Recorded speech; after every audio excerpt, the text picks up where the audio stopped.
ഇന്ന് നമുക്ക് മുത്തശ്ശിയുടെ ഒരു വോട്ട ഈറ്റിനിടെ കണ്ടാലോ. രാവിലെ തന്നെ മുത്തശ്ശി എണീറ്റ് കുളിയൊക്കെ കഴിഞ്ഞിട്ട് ഇന്ന് ഇഡലിത്തട്ടിൽ നമ്മൾ അടുപ്പത്താണ് കേട്ടോ ഇഡലിയൊക്കെ ഉണ്ടാക്കണത്.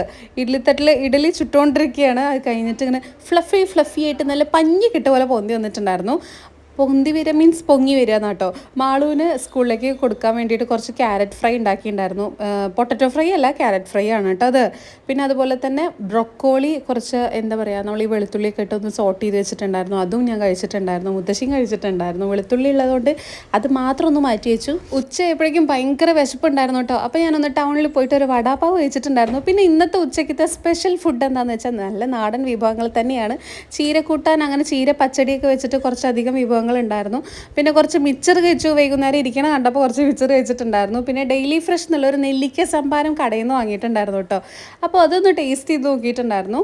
പിന്നെ അമ്മ രാത്രിയത്തേക്ക് വേണ്ടിയിട്ട് വൈകുന്നേരം തന്നെ പാവയ്ക്ക കൊണ്ട് ചുട്ടരച്ച ചമ്മന്തി ഉണ്ടാക്കിയിട്ടുണ്ടായിരുന്നു കേട്ടോ. അത് നല്ല ടേസ്റ്റ് ഉണ്ടായിരുന്നു കേട്ടോ. മുത്തശ്ശി എന്നിട്ട് അത് അമ്മിയൊക്കെ ഇങ്ങനെ കഴുകി ഉണക്കി, അമ്മി കഴുകി ഉണക്കുക മീൻസ് അതിലാ ബാക്കിയുള്ള വെള്ളമില്ലേ അത് കൂട്ടി ചോറുണ്ടെന്നൊക്കെ പറഞ്ഞിട്ടുണ്ടായിരുന്നു കേട്ടോ.